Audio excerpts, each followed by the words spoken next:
إن الحمد لله وحده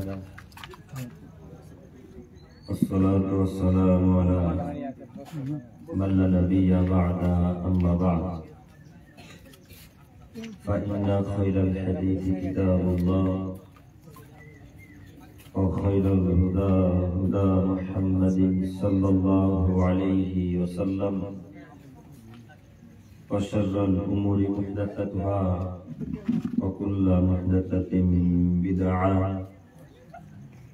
وكل بدعة ضلالة وكل ضلالة في النار.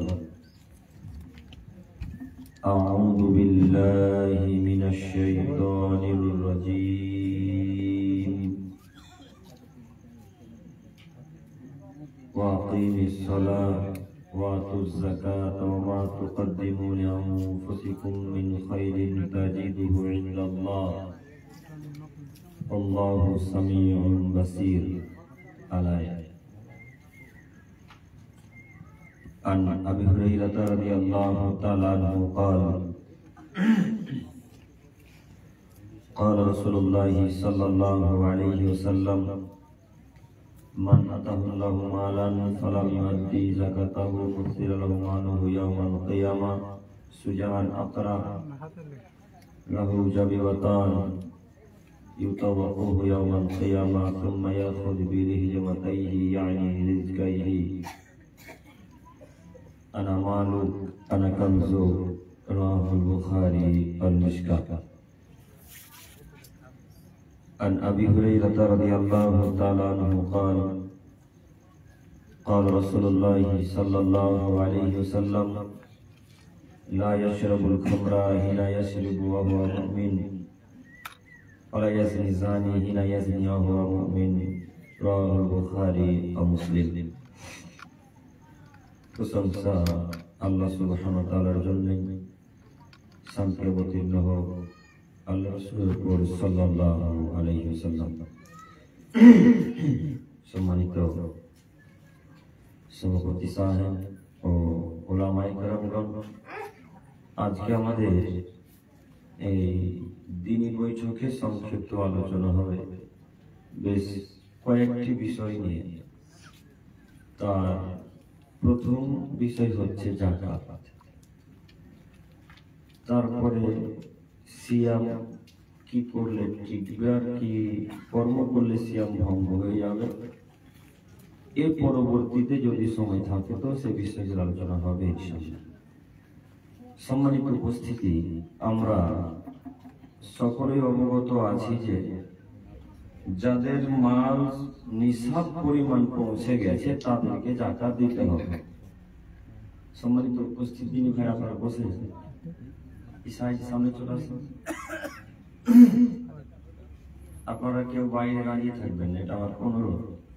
আপনাদের কাছে আমি অনুরোধ করে বলতে চাচ্ছি যে আওয়াজ যতদূর যাচ্ছে আপনারা কোথাও করে দাঁড়িয়ে না থেকে স্টেজের সামনে আসার চেষ্টা করুন।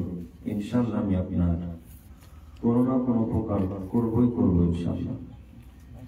সম্মানিত উপস্থিতি, বলছিলাম যে আমরা সকলেই অবগত আছি যে যাদের নিসাব পরিমাণ মাল স্বর্ণ চাঁদি পৌঁছে গেছে তাদেরকে যাকাত দিতে হবে। তাই আমাদের স্বর্ণ চাঁদি টাকা পয়সা যদি সেই পরিমাণ পৌঁছে যায় আর সেই স্বর্ণ চাঁদি যদি 1 বছর যাবত থাকে তাহলে যাকাত দিতে হয়, নচেৎ যাকাত দিতে হয়। এদিকে আবারও আসবো, তারা এই জরুরি কথা, আমরা যারা যাকাত দিই না তাদের শাস্তি অতীব জটিল ও কঠিন হবে বলে মুহাম্মদ সাল্লাল্লাহু আলাইহি ওয়াসাল্লাম আজ থেকে 1450 বছর পূর্বে ঘোষণা করেছেন। সম্মানিত দিনী ভাই ও বোন, যারা যাকাত দেবে না তাদের ধন সম্পদকে একটা বিষাক্ত সাপে পরিণত করা হবে। যারা স্বর্ণের যাকাত দেবে না, যারা টাকার যাকাত দেবে না, রূপার যাকাত যারা দেবে না, তাদের সেই স্বর্ণ চাঁদি টাকা পয়সাকে একটা বিষাক্ত সাপে পরিণত করা হবে। এত বিষ তার শরীরে থাকবে, আল্লাহ নবী বলছেন বিষের কারণে তার মাথাতে কোনো চুল থাকবে না, মাথাতে কোনো তার আঁশ থাকবে না, মাথাতে কোনো চামড়া থাকবে না, যাকে বলা হয় টেকো সাপ। এ কথাই মুহাম্মদ সাল্লাল্লাহু আলাইহি ওয়াসাল্লাম আরবিতেও ব্যবহার করেছেন। তিনি বলেছেন টাক করা সাপ ওই ব্যক্তিকে দংশন করতে থাকবে যে লোকটা তার সম্পদের যাকাত না বের করেছে। সম্মানিত তিনি ভাই বোন, যদিও আপনাদের যাকাত ফরজ হয়েছে কিনা আমি বলতে পারি না, তবে যাকাত যদি নিসাব পরিমাণ পৌঁছে যায়, মাল যদি নিসাব পরিমাণ পৌঁছে যায়, আপনি অবশ্যই যাকাত বের করার চেষ্টা করুন। যাকাতের নিয়ম যদি বের করা না জানা থাকে, পাশে আপনার ইমাম সাহেব আছে, তার কাছে জেনে নেবেন, এটা আমার অনুরোধ। আরো আমাদের জেনে রাখা উচিত যে যখন যাকাতের স্বর্ণ চাঁদি গুলোকে জাহান্নামের আগুনে উত্তপ্ত করা হবে, জাহান্নামের আগুনে যখন গরম করা হবে, ওই স্বর্ণ চাঁদি টাকাগুলা দিয়ে ওই লোকটার গলাতে দাগ দেওয়া হবে, ওই লোকটার গলাতে দাগ দেওয়া হবে যে লোকটা স্বর্ণ চাঁদি যাকাত দেয়নি। এখন আপনি যাকাত কিসের দিবেন না দেবেন সেটা আমি বলতে পারছি না, তবে আপনাকে বলতে চাচ্ছি যদি 7.5 ভরি স্বর্ণ থাকে, 52 ভরি যদি চাঁদি থাকে, তাহলে আপনাকে যাকাত দিতে হবে। আব্দুল করিম ভাই, আমার 7.5 ভরি স্বর্ণ নেই, কিন্তু 52 ভরি চাঁদির দাম আছে, এখন আমি কি করব? কথা বুঝতে পেরেছেন কি? আমার কথা বুঝতে পারছেন আপনারা? 7.5 ভরি স্বর্ণের দাম আমাদের কাছে নেই, কিন্তু 52 ভরি চাঁদির, 52 ভরি রূপার দাম প্রায় মানুষের কাছে আছে। এখন আমরা কি করব? এখন আপনাকে আমি বলতে চাচ্ছি, স্বর্ণের দাম যদি বাড়িতে না থাকে, রূপার দাম যদি বাড়িতে থাকে, তো সেই পরিমাণ যাকাত বের করেন। বিভিন্ন উলামায়ে কেরামগণ, বড় বড় উলামায়ে কেরামগণ এই মত পেশ করেছেন যে শুধু স্বর্ণের যাকাত দিতে হবে এমনটা নয়, যদি কারোর কাছে 52 ভরি চাঁদির দাম থাকে, তাকেও যাকাত দিতে হবে। অনেক উলামায়ে কেরামের মত, অনেক বিদ্বানগণের মত। অতএব আমি আপনাকে তাদের কথাকে নকল করে বলতে চাচ্ছি, যদি চাঁদের টাকা বাড়িতে থাকে, তাহলে আপনাকে যাকাত বের করা উচিত। আর আমি আশাবাদী, প্রায় মানুষের কাছে 52 ভরি চাঁদির দাম 1 বছর যাবত আছে, তাই না? নেই মনে হয়, আছে না? এখন যদি এই চাঁদি যাকাত না বের করেন, তো মুহাম্মদ সাল্লাল্লাহু আলাইহি ওয়াসাল্লাম বলেছেন এই চাঁদি গুলোকে জাহান্নামের আগুনে গরম করা হবে। জাহান্নামের আগুনে গরম করার পর তার ললাটে, অর্থাৎ এই গলাতে, তার পিঠে এবং তার বাহুতে, পার্শ্বদেশে এসে দাগ দেওয়া হবে, ছেঁক দেওয়া হবে বলে মুহাম্মদ সাল্লাল্লাহু আলাইহি ওয়াসাল্লাম ঘোষণা করেছেন। অতএব আমি আপনার ছেলের মতো, আমি আপনার কল্যাণ চাই, উপকার চাই। আপনি বিশ্বাস করুন, আমি একটা বাক্য যতক্ষণ থাকবো কোরআন এবং হাদিসের বাইরে করার চেষ্টা করব না ইনশাআল্লাহ। আপনাকে আমি অনুরোধ করে যাচ্ছি, আপনি যদি মানতে চেষ্টা করেন, তাহলে আপনার উপকার হবে বলে আমরা আশাবাদী। আপনাকে আমি আরো বোঝাতে চাচ্ছি, এই যে আমরা সকলেই জানি ইসলামকে আল্লাহ তাআলা 5টি বিষয়ের উপর দাঁড় করে রেখে দিয়েছেন। সবাই আমরা জানি আল্লাহ সুবহানাহু ওয়া তাআলা ইসলামকে 5টি বিধানের উপর খাড়া করে রেখে দিয়েছেন। 5টি জিনিসের উপর বিধান ইসলামকে রেখে দিয়েছেন। যেমন আমরা আজকে প্যান্ডেলটা রেখে করেছি, তো কটা বাঁশ দেওয়া ছিল? 1 2 3 4 5 6 7, এক কথায় 9 10টা 12 20টা আছে। এই বাঁশ দিয়ে আপনি যখন প্যান্ডেল গুলোকে সাজিয়ে রেখেছেন, তেমন আল্লাহ তাআলা 5টি জিনিস দিয়ে, 5টি বিধান দিয়ে আমাদের ইসলামকে সাজিয়ে রেখে দিয়েছেন। তার একটি হচ্ছে শাহাদাতু লা ইলাহা ইল্লাল্লাহ, আল্লাহ ব্যতীত কোনো মাবুদ নেই, ওয়া মুহাম্মাদুর রাসূলুল্লাহ রাসূলুহু, এবং মুহাম্মদ সাল্লাল্লাহু আলাইহি ওয়াসাল্লাম আল্লাহর রাসূল এবং বান্দা। এই জিনিসটাকে দিয়ে আল্লাহ ইসলামকে খাড়া করে দিলেন। আল্লাহ তাআলা বলছেন, এখন কেউ যদি আমাকে মেনে নেয় আর মুহাম্মদ সাল্লাল্লাহু আলাইহি ওয়াসাল্লামকে কেউ যদি মেনে নেয়, তো আমি আল্লাহ তাকে জান্নাত দান করব। এই একটা যে খাড়া করলেন। দ্বিতীয় হচ্ছে সালাত, তৃতীয় হচ্ছে যাকাত, চতুর্থ হচ্ছে সিয়াম, পঞ্চম হচ্ছে হজ। এই 5টি জিনিস দিয়ে, 5টি বিধান দিয়ে আল্লাহ তাআলা ইসলামকে দান করে রেখে দিয়েছেন। তার মধ্যে 3টি কাজ হচ্ছে আমার আপনার জন্য, তার মধ্যে 3টি কাজ হচ্ছে আমার আপনার জন্য, আর 5টি কাজ হচ্ছে ধনীদের জন্য। আব্দুল করিম ভাই, আমাদের জন্য 3টি কাজ আর ধনীদের জন্য 5টি কাজ। ব্যাপারটা বুঝতে পারলাম না, একটু বুঝিয়ে বলবেন। আমরা 3টি কাজ পালন করব আর ধনীরা 5টা কাজ পালন করবে, মানে কেমন কথা বলতে এসেছেন? একটু হিসাব করে বলিয়েন। জি, আমার আপনার জন্য 3টি কাজ এই জন্য যে আমার আপনার স্বর্ণ এবং চাঁদির টাকা দেওয়ার যাকাত সেই পরিমাণ এখনো জমা হয়নি। কথা বুঝতে পারছেন কি? কথা বুঝতে না পারলে হ্যাঁ দিবেন না। কথা বোঝা যাচ্ছে? আমার আপনার জন্য তিনটি কাজ আল্লাহ তাআলা দিয়েছেন, এই জন্য যে আমার আপনার হজ করার মতো সামর্থ্য হয়নি, আমার আপনার হজ করার মতো সামর্থ্য নেই। তাই আল্লাহ তাআলা গরিবদেরকে বললেন, এই গরিবের দলেরা, তোমাদের জন্য তিনটি কাজ, ধনীদের জন্য পাঁচটি কাজ। সম্মানিত দিনী ভাই, সম্মানিত মুরব্বী সাহেব, এই দুইটি কাজ যদি পালন করতে না পারি, টাকা যদি না থাকে, তিনটি কাজ অবশ্যই পালন করতে হবে। তার একটি হচ্ছে শাহাদাত লা ইলাহা ইল্লাল্লাহ, আল্লাহ ব্যতীত কোনো মাবুদ নেই, এই সাক্ষ্য দেওয়া। এই ব্যক্তি আল্লাহ ব্যতীত কোনো মাবুদ নেই সাক্ষ্য দিবে যে সে আল্লাহ তাআলাকে মান্যতা দিল, সে মুহাম্মদ সাল্লাল্লাহু আলাইহি ওয়াসাল্লামের কথাকে প্রাধান্য দিল। সম্মানিত দিনী ভাই, এমন যদি কোনো মানুষ বলে আশহাদু আল্লা ইলাহা ইল্লাল্লাহ ওয়া আশহাদু আন্না মুহাম্মাদান আবদুল্লাহি ওয়া রাসূলুহু, এই বাক্য বললে সে মুসলমান হয়। এই বাক্য যদি কেউ পাঠ করে, আল্লাহকে বিশ্বাস করে, মুহাম্মদ সাল্লাল্লাহু আলাইহি ওয়াসাল্লামকে নবী রাসূল বলে মেনে নেয়, তাহলে সে মুসলিম। এই বাক্য যতক্ষণ আপনার অন্তরে থাকবে, আপনি যতক্ষণ পর্যন্ত স্বীকার করবেন, ততক্ষণ আপনি মুসলিম। আর যখনই মাজারে একটা সিজদা করে দেবেন, তখন মুসলমান থেকে নাম কেটে যাবে। কথা বোঝা যাচ্ছে কি? কথা বুঝতে পারেন না? আওয়াজটাও মনে হচ্ছে খুব একটা ভালো হয় না। আপনারা আওয়াজ কিনে শুনতে পাচ্ছেন? হচ্ছে না? না আমি বলে মজা পাচ্ছেন না? কেমন কি এখানে বক্স হলে তো ভালো হতো। আচ্ছা দেখছি, আলহামদুলিল্লাহ। জি জি। তো আল্লাহ তাআলা বললেন যে আদমের ছেলেমেয়ে, তোমাদের মধ্যে যারা সামর্থ্য রাখে না, তারা তিনটি কাজ করবে। তার একটি হচ্ছে শাহাদাত লা ইলাহা ইল্লাল্লাহ, আল্লাহ ব্যতীত কোনো মাবুদ নেই, সাক্ষ্য দেওয়া, এবং মুহাম্মদ সাল্লাল্লাহু আলাইহি ওয়াসাল্লাম আল্লাহর রাসূল। এই কথাকে মেনে নিবে যারা, তারা মুসলিম। এই কথা মানার পর কেউ যদি মাজারে একটা মুরগি দান করে, তাহলে তার ঈমান থাকবে না, তার ঈমান কেটে গেছে। তাকে আবার আশহাদু আল্লা ইলাহা ইল্লাল্লাহ বলে ঈমান আনা লাগবে। তো আমি আপনি তিনটি কাজ করতে পারি, গরিব ধনীরা পাঁচটি কাজ করতে পারবে। আমি আপনার জন্য তিনটি কাজ আল্লাহ তাআলা ফরজ করেছেন। কই? আপনি শাহাদাত লা ইলাহা ইল্লাল্লাহ পাঠ করেন, আবার হাতে তাবিজও করেন। আপনি শাহাদাত লা ইলাহা ইল্লাল্লাহ পাঠ করেন, আবার কবিরের কাছে জাদুগিরি করতে যান। আপনি শাহাদাত লা ইলাহা ইল্লাল্লাহ পাঠ করেন, আবার আপনার ভাইয়ের জন্য জাদুটনাও করেন, যাকে বলা হয় ওই বান মারার কাজ। বান মারা বোঝেন কি আপনারা? বান মারা গ্রাম্য এলাকাতে বান মারা তো চলে, টাউন এলাকাতেও চলে। গ্রাম্য এলাকাতে মানুষকে বান মারে, কেউ গাছকে মারে, কেউ গরু ছাগল পশু প্রাণীকে মারে, কেউ আর মানুষকে মারে। এই জাদুটা যখন করবে, তখন অন্তর ঈমান থাকবে না, অন্তর থেকে ঈমান চলে যাবে। তাই আপনাকে বলছি, আপনাকে আল্লাহ টাকা দেয়নি হজ করতে হবে না, আল্লাহ আপনাকে টাকা দেয়নি জাকাত দিতে হবে না, কিন্তু আপনার জন্য ফরজ করেছেন আল্লাহ তাআলা যে আল্লাহ ব্যতীত কোনো মাবুদ নেই। এই কথাকে মেনে নিতে পারবে যারা, তারা মুসলিম। কই? আপনি তো মান্যতা দিতে পারলেন না। এখন পর্যন্ত আপনার হাত, আপনার ছেলের হাতে তাবিজ আছে, আপনি মুসলমান নন। আপনার স্ত্রীর হাতে এখন তাবিজ আছে, আপনার স্ত্রী মুসলমান নয়। আপনার কন্যাতে এখন পর্যন্ত কালো ধাগা আছে, লাল ধাগা আছে, আপনার স্ত্রী, আপনার কন্যা, আপনার মেয়ে মুসলমান নয়। তাহলে কি নিজেকে খ্রিস্টান মনে করেন নাকি? নিজেকে ইহুদি মনে করেন? নিজেকে হিন্দু মনে করেন? নিজেকে ইহুদি মনে করেন নাকি? মুসলিম যারা, তাদের হাতে শাখা, ধাগা, কালো ধাগা, তাবিজ, কোন কড়ি কিছুই থাকতে পারে না, তার নাম মুসলিম। তারপরে আহলে হাদিস এলাকা, এই আহলে হাদিস এলাকাতে হাতে তাবিজ থাকবে মানে কি দেখাতে চাচ্ছেন নিজেকে আপনি? আপনাকে এটা করতেই হবে, করা লাগবে। তাবিজের মুখে লাথি মেরে দিয়ে চিরে মাটির তলে পুঁতে দিতে হবে, ড্রেনে ফেলে দিতে হবে।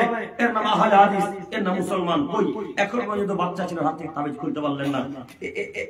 এই মাজাতে কোমরে এখন পর্যন্ত কালো ডোরা দেওয়া আছে। ডোরা বুঝতে পারছেন? কালো ধাগা এখন পর্যন্ত আপনার বাচ্চা ছেলের মাজাতে আছে, আমার ছেলের মাজাতে নেই। আপনাকে কে বাধা দেবে? আমি বাধা দিতে আসবো জঙ্গিপুর থেকে? আপনাকে বলতে হবে আব্বু, আপনার স্ত্রীকে বলতে হবে রহিমা, এই বাচ্চা ছেলেটার মাজাতে কালো ধাগা থাকা যাবে না, ছিঁড়ে ফেলে দিতে হবে। আপনি তো বলতে পারেন, আপনি কাফির, তাই বলতে পারেন না। আপনি মুসলমান নন, আপনি কেন বাধা দিতে পারলেন না? আপনি কিসের মুসলিম? শিরক সম্পর্কে, আকীদা শিরক সম্পর্কে কোনো ধারণা নেই। আপনি কেমন মুসলিম? বেদাত সম্পর্কে ধারণা নেই। আপনি কেন আপনার স্ত্রীকে বলতে পারলেন না, এই রহিমা, বাচ্চা ছেলের কপালে যদি টিপ দিয়েছে তো জনক ভাঙে বলতে পারেন? কেন বলেছেন একদিন? কেন বলতে পারেন না? টিপ দিবে কেন? আপনার বাচ্চা ছেলের বাড়িতে কপালে টিপ দিয়ে বের হয়, আপনার ছেলে মেয়ে বের হয়, আমার ছেলে মেয়ের কপালে টিপ থাকে না, হিসাব করে চলিয়েন। যাই হোক, সময় অতীব কম, আমি এদিকে যেতে চাইছি না। আপনাকে আল্লাহ এটা করতে বাধ্য বললেন, বাধ্য করেছেন যে আল্লাহ ব্যতীত কোনো মাবুদ নেই, এটাকে মেনে নিতে হবে। আপনাকে এটা স্বীকার করে নেওয়া লাগবে। এক। দুই, সালাত আদায় করতে হবে। সালাত যদি আদায় করেন, তাহলে এই যে শাহাদাত লা ইলাহা ইল্লাল্লাহটা বলেছেন, এটা টিকবে। আর সালাত যদি আদায় না করেন, তো এই কালেমাটা টিকবে না। যদি সালাত আদায় করেন তাহলে এই যে কালেমাটা পাঠ করে যেটা টিকে যাবে, আর সালাত যদি আদায় না করেন যে কালেমাটা কেটে যাবে। একটু আপনাকে দেখাই, আপনি সিয়ামও পালন করেন, সালাত আদায় করেন না। আপনি যাকাতও দেন, সালাত আদায় করেন না। আপনি দান খয়রাতও করেন, সালাত আদায় করেন না। মায়ের সাথে ভালো আচরণ করেন, সালাত আদায় করেন না। স্ত্রীর সাথে ভালো আচরণ করেন, সালাত আদায় করেন না। ছেলে মেয়ের সাথে ভালো আচরণ করেন, সালাত আদায় করেন না। ফকির মিসকিনের সাথে ভালো ব্যবহার করেন, সালাত আদায় করেন না। এতগুলো আমল করে যত নেকি পেয়েছেন, যখন সালাতের হিসাবকে আল্লাহ তাআলা এইভাবে ক্রস চিহ্ন মেরে কেটে দেবে, তখন সব ইবাদতকে আল্লাহ তাআলা একসাথে সঙ্গে সঙ্গে কেটে দেবে। কথা বুঝতে পারেননি? তার মানে সালাত যদি টিকে যায় তাহলে যাবতীয় ইবাদত টিকে যাবে আল্লাহর কাছে, আর সালাত যদি না টিকে তো কোন ইবাদত আল্লাহর কাছে টিকবে না।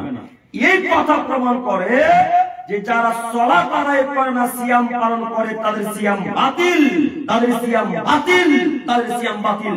এমন কোন মায়ের বেটা যদি জন্মগ্রহণ করে থাকে, বলুক আমার সামনে এসে যে সালাত আদায় না করেও সিয়ামে নেকি পাওয়া যাবে, সালাত আদায় না করেও সিয়ামে নেকি পাওয়া যাবে, এমন কোন মায়ের বেটা বলতে পারে, তাহলে আমি আর কথা বলবো না ইনশাআল্লাহ। আল্লাহ নবী বলেন, ইন্না ওয়ালা মা ইউহাসাবু বিআবদি সালাতি ইয়াউমাল কিয়ামা। আদমের ছেলে তোমরা শোনো, কিয়ামতের মাঠে আল্লাহ তাআলা সর্বপ্রথম যার হিসাব নেবেন তার নাম সালাত। ফাইন সালাত ফালাহা, যদি সালাতের হিসাব আল্লাহ তাআলা কবুল করে নেন, ফাইন ফাসাদাত ফাকাত খাওয়া খুশিরা। আল্লাহ যদি সালাতের হিসাব কবুল করে তাহলে সব ইবাদত কবুল করে নেবেন, ফাইন ফাসাদাত ফাকাত খাওয়া খুশিরা। আর যদি সালাতের ইবাদতকে আল্লাহ তাআলা বাতিল করে দেয়, তাহলে পৃথিবীতে যত ইবাদত করেছেন সব ইবাদতকে আল্লাহ তাআলা বাতিল করে দিবেন বলে মুহাম্মদ সাল্লাল্লাহু আলাইহি ওয়াসাল্লাম ঘোষণা করেছেন। অতএব সম্মানিত যুবক ভাই, আপনারা অনেক যুবক ভাই বসে আছেন, আমি দেখতে পাচ্ছি। আপনাকে আমি অনুরোধ করে বলছি ভাই, যে সিয়াম পালন যদি করতে হয় তো সালাত জরুরি। সিয়াম পালন যদি আপনাকে করাই লাগে তাহলে সালাত জরুরি। সালাত যদি আদায় না করেন, সিয়াম পালন করে কোনো লাভ নেই। আপনি সারাদিন না পালন করে, সারাদিন না খাবার খেয়ে, সারাদিন স্ত্রীর কাছে না গিয়ে, সারাদিন অশ্লীল ভিডিও নোংরা কথাবার্তা বিরত থেকে আল্লাহ কোনো যায় আসে না। যার সালাত নেই তার সিয়াম নেই, যার সালাত নেই তার যাকাত নেই, যার সালাত নেই তার ঈমান নেই। আপনি কেমন মুসলমান সালাত আদায় না করে সিয়াম পালন করেন, আপনি বুঝতে পারেন না। বড় দুঃখ লাগে, মসজিদে জামাত চলে আর এই ছেলেটা সিয়াম পালন করে ঘুমিয়ে থাকে, বলে আমি আনা সাইম, আমি সিয়াম পালন করি। সালাত আদায় না করে সিয়ামের মূল্য আল্লাহর কাছে 1 পয়সা পাবেন না, এই কথা মুহাম্মদ সাল্লাল্লাহু আলাইহি ওয়াসাল্লাম বলেন। অতএব আমি আপনার দিনী ভাই হিসেবে আপনাকে অনুরোধ জানাচ্ছি, যদি কিয়ামতের মাঠে এই সারাদিন না খেয়ে না পান করে স্ত্রীর কাছে না গিয়ে নেকি পেতে চান, তাহলে সালাত জরুরি। সালাত আদায় করা লাগবে যদি আপনি নেকি পেতে চান। আর যদি মনে করেন না না খেয়ে থাকি, আল্লাহ নাকি দেখছে না দেখুন যায় আছে, তবে আপনি সালাত আদায় করিয়েন না। আমি কিছু বলতে চাচ্ছি না, তবে আপনি অনুরোধ করে আমার রক্ষা করুন, সালাত আদায় করে জান্নাত কিনতে ভাই। তাছাড়া আপনার কোনো ইবাদত দিয়ে তত আল্লাহর নৈকট্য লাভ করা যায় না। সম্মানিত মুরব্বী সাহেব, 2 3 মহান আল্লাহ নবী বললেন, আসিয়াম, সিয়াম পালন করতে হবে। এটা গরিবদের জন্য, অর্থাৎ গরিবেরা 3টি কাজ করবে, যাদের সামর্থ্য নেই তারা 3টি কাজ করবে, ধনীরা 5টি কাজ করবে। সম্মানিত দিনী ভাই, তার 4র্থ নম্বর হচ্ছে যাকাত, 5ম নম্বর হচ্ছে হজ। যাদের সামর্থ্য আছে, যাদের টাকা আছে তারা হজ করবে, যাদের সামর্থ্য আছে তারা যাকাত দেবে, এই কথাই ঠিক।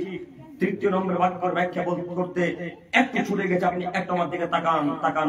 সিয়াম, সিয়াম যদি কোনো মানুষ আদায় করে তো আল্লাহ নবী বলছেন, আদমের ছেলেরা শোনো, আসিয়ামু জুন্নাহ, সিয়াম হচ্ছে জাহান্নাম থেকে বাঁচার ঢাল, ও হিসনুন হাসিনুন মিনান নার, জাহান্নাম থেকে বাঁচার সুদৃঢ় দুর্গ। জাহান্নাম থেকে বাঁচার সুদৃঢ় দুর্গ। একটু আপনারা আমার দিকে তাকান তো যুবক ভাইরা, আপনারা কথা বলে বুঝতে পারেন, আমি বুঝতে পারছি। একটু আপনারা আমার দিকে তাকান, আবারও বলি হাদিস, আসিয়ামু জুন্নাহ, সিয়াম হচ্ছে জাহান্নাম থেকে বাঁচার ঢাল, ও হিসনুন হাসিনুন মিনান নার, এবং জাহান্নাম থেকে বাঁচার সুদৃঢ় দুর্গ, সুদৃঢ় পথ। জাহান্নাম থেকে বাঁচার কিছু কিছু পথ রয়েছে, তার একটা বড় পথ হচ্ছে সিয়াম। একটু আপনাকে বলি, আল্লাহ সুবহানাহু ওয়া তাআলা যখন ফেরেশতা মণ্ডলীকে বলবেন, এ ফেরেশতা দল, তোমরা এদেরকে জাহান্নামে নিয়ে যাও, তোমাদেরকে জাহান্নামের দিকে নিয়ে যাও। তখন জাহান্নামের গেটের মুখে যখন ফেরেশতা মণ্ডলী আমাকে আপনাকে হাঁটাতে হাঁটাতে মারতে মারতে নিয়ে আসবে, লাঠি চার্জ করতে করতে এই জাহান্নামের গেটে এখানে চলে আসবে সিয়াম। একটু আমার দিকে লক্ষ্য করুন, একটু আমার দিকে তাকান। এই সিয়াম জাহান্নামের গেটের মুখে আল্লাহকে বলেন, আল্লাহ কখনো নয় এই লোকটা জাহান্নামে যাবে মানে, আল্লাহ কখনো নয় এই লোকটা জাহান্নামে যাবে মানে, আল্লাহ এই লোকটা যে সারাদিন না খেয়েছিল, এই লোকটা যে সারাদিন না পান করেছিল, এই লোকটা যে সারাদিন তার স্ত্রীর কাছে যায়নি, আল্লাহ এই লোকটা সারাদিন কিছু খায়নি, অশ্লীল কথাবার্তা বলেনি, শুধু তোমাকে খুশি করার জন্য আল্লাহ তুমি একে জাহান্নাম দিচ্ছ কেন? আল্লাহ তুমি একে জাহান্নাম কেন দিচ্ছ? আল্লাহ তুমি একে জাহান্নাম দিতে পারো না। তখন আল্লাহ তাআলা সিয়ামের কথা শুনে, যাকে আপনারা রোজা বলে জানেন, রোজা আলাদা জিনিস, সিয়াম আলাদা জিনিস, যাক ওইদিকে যাচ্ছেন আপনি একটু আমার দিকে তাকান। সিয়াম আল্লাহর সাথে তর্ক করবে, তুমুল তর্ক, বিশাল ঝগড়া করবেন। আল্লাহ বলেন, আল্লাহ আপনি একে জাহান্নামে দিবেন মানে, এই যে সারাদিন না খেয়েছিল, সারাদিন না পান করেছিল, একে জাহান্নামে দিতে পারেন না। তুমি আল্লাহ তাআলা সিয়ামের কথা শুনে ফেরেশতা মণ্ডলী বলে, এদেরকে ছেড়ে দাও, এদেরকে জান্নাতে দিতে দাও। আল্লাহ হাদিস বুঝতে পারেন মনে হয়। আব্দুল করিম ভাই কেমন যে কথা বললেন, সিএম কি কথা বলতে পারে? সিএম কি কথা বলতে পারে? সিএম তো কথা বলতে পারে না, কিয়ামতের মাঠে কিভাবে কথা বলবে? ও সিএম কথা বলতে পারে না, তার একটা প্রমাণ দেখায় আপনাকে। মহান মুহাম্মদ সাল্লাল্লাহু আলাইহি ওয়াসাল্লাম বলেন, লা তাকুমুস সাআত, আদমের ছেলে মেয়ে শোনো, কিয়ামত ততদিন পর্যন্ত হবে না যতদিন পর্যন্ত তোমার পায়ের জুতা তোমার সাথে কথা না বলছে, ততদিন পর্যন্ত কিয়ামত হবে না। ওই যে পায়ের জুতা, স্যান্ডেল পায়ের জুতা যতদিন আপনার সাথে টক টক টক টক টক টক করে কথা না বলছে, ততদিন পর্যন্ত কিয়ামত হবে না। মুহাম্মদ সাল্লাল্লাহু আলাইহি ওয়াসাল্লাম বলেন, লা তাকুমুস সাআত, কিয়ামত ততদিন পর্যন্ত হবে না যতদিন পর্যন্ত আপনার হাতে লাঠি আপনার সাথে কথা না বলছে, ততদিন পর্যন্ত কিয়ামত হবে না। সম্মানিত মুরব্বি সাহেব, একটু আপনি আমার দিকে তাকান। আমার হাতে যে লাঠি থাকবে, ওই লাঠি আপনার সাথে কথা বলবে, যতদিন লাঠি আপনার সাথে কথা না বলছে, ততদিন পর্যন্ত কিয়ামত হবে না। আল্লাহ নবী বলেন, লা তাকুমুস সাআত, কিয়ামত ততদিন পর্যন্ত হবে না যতদিন পর্যন্ত আপনার সাথে আপনার গরু ছাগল টক টক টক টক টক করে কথা না বলছে, ততদিন পর্যন্ত কিয়ামত হবে না। এইভাবে মুহাম্মদ সাল্লাল্লাহু আলাইহি ওয়াসাল্লাম কথা বলতে বলতে বলতে বলতে বলতে বলতে বলতে শেষ বাক্যে এসে বলছেন, লা তাকুমুস সাআত, কিয়ামত ততদিন পর্যন্ত হবে না যতদিন পর্যন্ত তোমার স্ত্রীর জান তোমার সাথে টক টক টক টক করে কথা না বলছে। আব্দুল করিম ভাই, আগের কথা বলে একটু মানা যায়, কিন্তু স্ত্রীর জান কিভাবে কথা বলবে, এটা কিভাবে মান্যতা দিব? আব্দুল করিম ভাই কথা কেমন বলছেন, নতুন নতুন কথা শুনতে পাচ্ছি আপনার মুখে। জি না, নতুন কথা, হাদিস কথা 1400 বছর থেকে হাদিস গ্রন্থে আছে। আমি আজকে হাদিস বলতে এসেছি, তাই নতুন লাগছে আপনাকে। আপনি বিশ্বাস করুন, আব্দুল করিম বিশ্বাসের নামিয়ে ধরেন, নামিয়ে ধরে বলেন, আব্দুল করিম ভাই হাদিস কোথায় আছে, দেখিয়ে দিয়ে যাবেন। জাতিকে বিভ্রান্ত করবেন না, জাতিকে, জি জাতিকে বিভ্রান্ত করতে আসেনি, হাদিস প্রমাণ আছে, তার জন্য আপনি জটিল করতে বলতে এসেছি। একটু আপনি আমার দিকে তাকান। আপনার অবর্তমানে আপনার স্ত্রী যদি জেনাবা বিচার করে, আপনার অবর্তমানে যদি আপনার স্ত্রী জেনাবা বিচার করে, আপনি বাইরে থেকে বাড়িতে যেমনই প্রবেশ করবেন, একটু আপনার আমার দিকে তাকান, চা খান এবং আমার দিকে তাকিয়ে থাকেন, চা পান করেন, আমার দিকে তাকান, নইলে হাদিসের অর্থ আমার সাথে বলাই হয়, বুঝতে পারবেন। আর এই জন্য মাঝে মাঝে বলি যে বক্তব্য দিতে দিতে চা না দিলে হয় নাকি? একটু না খেয়ে থাকলে জানি ঘুমাচ্ছে, পান করেন, একটু আপনারা আমার দিকে তাকান, পান করেন, বিস্কুট খান, আমার দিকে তাকান। আপনি কলকাতা, দুবাই, মুম্বাই, কেরালা, চেন্নাই কাজে গেছেন, ওই চেন্নাই কেরালা থেকে বাড়িতে ঢুকছেন, যখন প্রবেশ করছেন, যখন তখন আপনার স্ত্রী জানা আপনার সাথে টক টক টক টক করে কথা বলতে শুরু করবে। আপনি আশ্চর্য হবেন, আপনার স্ত্রী টক টক টক কথা বলতে বলতে বলবেন, আব্দুর রহমান, এই যে আপনি ছিলেন না, তো আপনার স্ত্রী অমুক ছেলের সাথে জেনাতে ব্যস্ত ছিল, আপনি ছিলেন না, তার সুবিধা নিয়ে সুযোগ নিয়ে আপনার স্ত্রী অমুক যুবকের সাথে জেনাবা বিচারে লিপ্ত ছিল। এই কথা আপনার স্ত্রী জানা আপনার সাথে যতদিন না বলছে, ততদিন পর্যন্ত কিয়ামত হবে না। মহিলাদের পা কথা বলতে পারে, গরু ছাগল কথা বলতে পারে, পায়ের জুতা কথা বলতে পারে, হাতে লাঠি কথা বলতে পারে, সিএম কথা বলতে পারবে না। কথা বুঝতে পারেনি মনে হয়? আমি আপনাকে দেখাতে যাচ্ছি, প্রমাণ দিতে যাচ্ছি সিএম কথা বলতে পারে কিনা। জড় বস্তু, জড় পদার্থ কথা বলতে পারে, আল্লাহর তৈরি সিয়াম কথা বলতে পারবে না, মানে সিয়াম আল্লাহর সাথে তর্ক করবে যখন আপনাকে জাহান্নামে দিতে যাবে। অতএব যুবক ভাই, আমি আপনাকে অনুরোধ করে যাচ্ছি, সিয়াম রবকে দেখার জন্য পালন করুন, মানুষকে নয়। সিয়াম রবকে দেখার জন্য পালন করুন, মানুষকে নয়। আপনাকে আমি আবারও একটা হাদিস দেখাই। একটু আগে আব্দুর রহমান মিরাজি সাহেব একটা হাদিস বলছিলেন, তিনি বলছিলেন, মান সামা রমাদান ঈমানান ওয়া ইহতিসাবান গুফিরা লাহু মা তাকাদ্দামা মিন জামবিহি। আদমের ছেলে, তোমাদের মধ্যে যদি কোনো মানুষ ঈমানের সাথে সওয়াবের আশায় সিয়াম পালন করে, করে তাহলে তার নেকি পাবে। ঈমানের সাথে সওয়াবের আশায় যদি কেউ রমজান মাসে সিয়াম পালন করে তাহলে পূর্বে তার সমস্ত গুনাহকে, ছোট ছোট গুনাহগুলোকে আল্লাহ তাআলা ক্ষমা করে দিবেন। শর্ত একটা আল্লাহ তাআলা দিলেন, আল্লাহ নবী দিলেন, ঈমানের সাথে যারা সিয়াম পালন করবে তাদের ছোট ছোট পাপকে আল্লাহ ক্ষমা করে দিবেন। নেকির আশাতে যারা সিয়াম পালন করবে তাদের ছোট ছোট পাপগুলোকে আল্লাহ ক্ষমা করে দিবেন। একটু আমার দিকে তাকান। ঈমানের সাথে সিয়াম পালন আমরা করতে পারি না। আমরা অনেকেই সিয়াম পালন করি কিন্তু ঈমানের সাথে সিয়াম পালন করি না। আব্দুল করিম ভাই কেমন যে কথা বললেন, ঈমানের সাথে সিয়াম পালন করি না মানে আপনি একটু বোঝাতে পারবেন কি? জি বোঝাতে পারবো বলে তো বলছি আপনি ঈমানের সাথে সিয়াম পালন করেন না। দেখি তো আপনি ঈমানের সাথে সিয়াম পালন করছেন কিনা। আবু হুরায়রা রাদিয়াল্লাহু তাআলা আনহু বলেন, রাসূলুল্লাহ সাল্লাল্লাহু আলাইহি ওয়াসাল্লাম বলেছেন, লা ইয়াসরিবুল খামরা হিনা ইয়াসরিবু ওয়া হুয়া মুমিন। যখন কোন মানুষ নেশাদার দ্রব্য খায় পান করে তখন তার অন্তরে ঈমান কাজ করে না। যখন কোন মানুষ নেশার দ্রব্য খায় পান করে তখন তার অন্তরে ঈমান থাকে না। যখন কোন মানুষ নেশার দ্রব্য খায় পান করে তখন তার অন্তরে ঈমান থাকে না। এবার আপনি বলুন, মুহাম্মদ সাল্লাল্লাহু আলাইহি ওয়াসাল্লাম বললেন যারা ঈমানের সাথে সিয়াম পালন করবে তাদের ছোট ছোট গুনাহকে ক্ষমা করবেন কে? আল্লাহ। তো আপনি সিয়ামও পালন করেন আবার বিড়িও পান করেন। হ্যাঁ, কথা ভুল হয়ে গেল মনে হয়। কথা ভুল হয়ে গেছে না? কথা যদি ভুল প্রমাণ করতে চান আব্দুল করিম তাহলে ভিডিও রেকর্ডিং করবেন। ওই সালাত আদায় করে মাগরিবের সালাত আদায় করে দরজার সামনে দাঁড়াবেন, মাগরিবের সালাত আদায় করে গেটের সামনে দাঁড়াবেন, দেখবেন এক এক লোকের মুখ দিয়ে যেন মনে হচ্ছে চিমনি ভাটা চলছে। বিড়ি এত ধোঁয়াতে তার মুখগুলো হলুদ হয়ে গেছে। আমরা ঠোঁট দেখে বলতে পারি কে বিড়ি খোরার কে জর্দাখোর, যদি এক একজন মিস হতে পারে। জর্দাখোর যারা তাদের ঠোঁট দেখলে বোঝা যায় না মনে হয়। কথা বলছে না সম্মানিত ভাই। এবার আপনি বলুন, আল্লাহ নবী বললেন যারা ঈমানের সাথে সিয়াম পালন করে তাদের গুনাহকে আল্লাহ তাআলা ক্ষমা করে দেবেন, ছোট ছোট পাপগুলোকে মিটিয়ে দিবেন। তো আপনি সিয়ামও পালন করেন আবার বিড়িও পান করেন, সিয়ামও পালন করেন আবার সিগারেটও পান করেন, সিয়ামও পালন করেন আবার গুটখাও খান, তিরঙ্গাও খান, ইয়াবা তিরঙ্গা জর্দা সিগারেট খাই পান করেন। এবার আপনি বলুন তো দেখি আপনাদের এবার কাজ করলো কিনা। সম্মানিত মুরব্বী সাহেব, আমি আপনাকে বোঝাতে অক্ষম। আল্লাহ নবী বললেন লা ইয়াসরিবুল খামরা হিনা ইয়াসরিবু ওয়া হুয়া মুমিন। যখন কোন মানুষ নেশার দ্রব্য খায় পান করে তখন তার অন্তরে ঈমান থাকে না। আপনি যখন নেশার দ্রব্য খায় পান করেছেন তখন আপনার অন্তরে ঈমান কেটে গেছে, আপনার অন্তরে তখন আর ঈমান ছিল না। তাই আপনি যতবার নেশার দ্রব্য খায় পান করেছেন, যতবার জর্দা পান, বিড়ি, গুটখা, ইয়াবা, তারা, তিরঙ্গা, জর্দা, সিগারেট খায় পান করেছেন, ততবার অন্তর থেকে ঈমান চলে গেছে। আপনি এই ঈমান অন্তরে যখন থাকবে না তখন সিয়ামের নেকি পাবেন না। মুরব্বী সাহেব একটু আপনারা আমার দিকে তাকান। আপনাকে আমি অনুরোধ জানাচ্ছি, আপনি আমার দিকে লক্ষ্য করুন। আপনাকে আমি আবার অনুরোধ করছি, একটু আপনি আমার দিকে লক্ষ্য করুন। আপনাকে আমি দেখাতে চাচ্ছি ঈমানের সাথে যারা সিয়াম রাখে তারাই শুধুমাত্র নেকি পাবে, ঈমানের সাথে যারা সিয়াম রাখে না তারা সিয়ামে নেকি পাবে না। আপনাকে আমি দেখাতে চাচ্ছি যে সিয়াম যদি পালন করতে হয় তবে বিড়ি, গুল, গুটখা, গাঁজা, হেরোইন, ইয়াবা, তিরঙ্গা, জর্দা, সিগারেটের মুখে হাত তুলে দিতে হবে। ইনশাআল্লাহ পারবো ইনশাআল্লাহ, পারবো ইনশাআল্লাহ, ইনশাআল্লাহ। কিন্তু আমি আশাবাদী এখন আমরা এখানে পকেটে বিড়ির গুলো আছে। আচ্ছা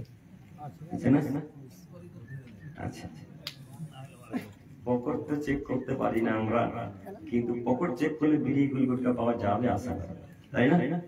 পাওয়া যাবে না? পাওয়া যাবে। যদি পাওয়া যায় তাহলে এবার আমি আপনাকে বলি যাদের পকেটে বিড়ি, গুল, গুটখা আছে তাকে বলছি, আপনি কি নিজেকে মানুষ মনে করেন না?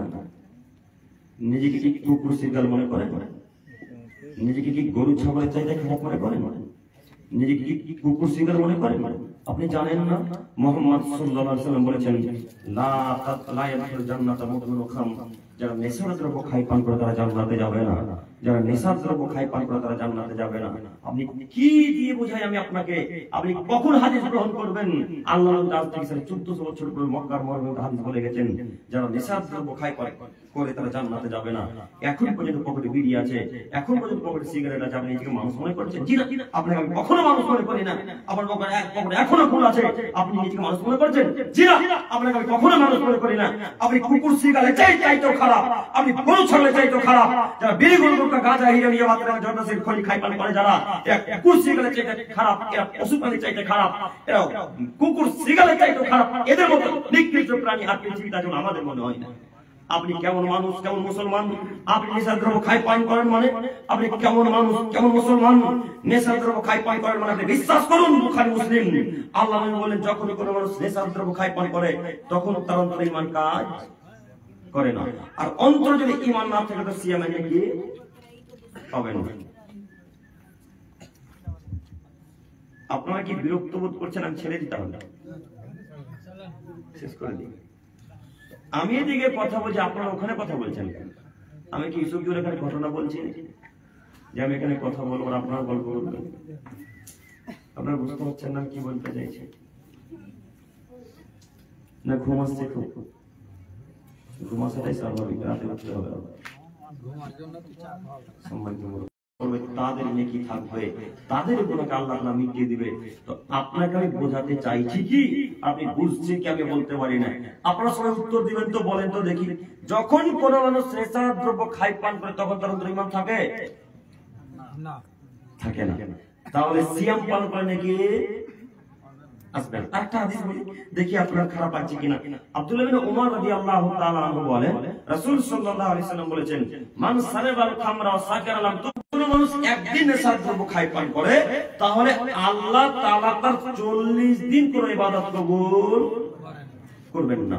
একদিন নেশার দ্রব্য খাই পান করলে আল্লাহ তাআলা তার 40 দিন কোন ইবাদত কবুল করবেন না। একটা হাদিস। আরেকটা হাদিসের ব্যাখ্যা, একটা হাদিস বলে দুইটা হাদিসের ব্যাখ্যা একসাথে। আনাস ইবনে মালিক রাদিয়াল্লাহু তাআলা আনহু বলেন, রাসূল সাল্লাল্লাহু আলাইহি সাল্লাম বলেছেন, মান সারাবাল খামরা লাম ইয়ারদালু আল্লাহর বাইনা লায়ালা, যদি কোন মানুষ একদিন নেশার দ্রব্য খাই পান করে তাহলে আল্লাহ তাআলা তার দিকে 40 দিন তাকান না। একদিন কেউ যদি আল্লাহ নেশার দ্রব্য খাই পান করে তাহলে আল্লাহ তার দিকে 40 দিন সন্তুষ্ট থাকেন না। আল্লাহ তার দিকে 40 দিন রহমতের নজরে দেখবেন না। একদিন নেশার দ্রব্য খাই পান করলে মুরব্বী সাহেব, ওই যে একদিন নেশার দ্রব্য খাই পান করেছেন, এখন 40 দিন ইবাদত কবুল হবে না। এবার আপনাকে বলি, আপনারা উত্তর দেন, একটু কথা বলেন তো, তাহলে ঘুম ভাঙবে। একটু কথা বলেন, রমজান মাস 30 দিনে না 40 দিনে? 30 দিনে। মুহাম্মদ সাল্লাল্লাহু আলাইহি সাল্লাম বললেন একদিন নেশার দ্রব্য খাই পান করলে কয় দিন ইবাদত কবুল হয় না? 40 দিন। তো এখন 10 দিন ডিউটি থেকে গেল, ডিউটি হলো না 10 দিন, এখন 10 দিন ডিউটি থাকলো। ও মুরব্বী সাহেব, কথা বুঝতে পারেননি? আপনার সিএম গুলো সব বেকার যাবে, সমাজ গুলো সব বেকার যাবে, দান খায় সব বেকার যাবে। কেন নেশার দ্রব্য খাই পান করছেন? কেন পকেটে আছে এখন হারাম খাদ্য, নোংরা খাদ্য? আপনি কেন রেখেছেন বুঝতে পারি না। আপনাকে আমি এই জন্য বলছি যে আপনি কুকুর সিগারেট চাইতে খারাপ, আপনি মানুষ হতে পারেননি এখনো। আপনাকে আবারও অনুরোধ করে বলতে চাচ্ছি যে 40 দিন যে এবার যে জিনিস খাই পান করে এবার কবুল হয় না, আপনার সিয়াম কিভাবে কবুল হতে পারে? আপনাকে আমি অনুরোধ করে বলতে চাচ্ছি, এই যাবতীয় জিনিস আজকের পর থেকে লাথি মেরে দিতে পারবো এই মুখে ইনশাআল্লাহ? পারবো না ইনশাআল্লাহ? বিড়িগুল গুটকার মুখে লাথি মারতে পারবো না ইনশাআল্লাহ? জি, যারা খাইছে তারা কথা বলো, পারবো ইনশাআল্লাহ? ইনশাআল্লাহ। আল্লাহ তুমি আমার দিনী ভাইদেরকে, যুবকদেরকে কবুল করো, সকলে বলি আমিন। সম্মানিত দিনী ভাই, এই ছিল খাওয়া পান করা নিয়ে। এবার চলে আসি বাঁধা নিয়ে। এতক্ষণ তো মায়েরা খুব হাসছিল মনে হয়, কিন্তু এবার একটু দেখে খারাপ লাগবে। সম্মানিত মা ও বোন, একটু আপনি আমার দিকে লক্ষ্য করুন, আপনার দৃষ্টি আকর্ষণ করতে চাইছি আমি। একটু আপনি আমার দিকে লক্ষ্য করুন। বিড়ি খাওয়া যতটা অপরাধ, বিড়ি বাঁধাও ততটাই অপরাধ। যেই লোকটা বাঁধাতে আসছে অন্য গ্রাম থেকে আপনাদের এই গ্রামে, সে লোকটাও তত অপরাধ। কথা ক্লিয়ার হয়নি মনে? ক্লিয়ার হয়েছে কি?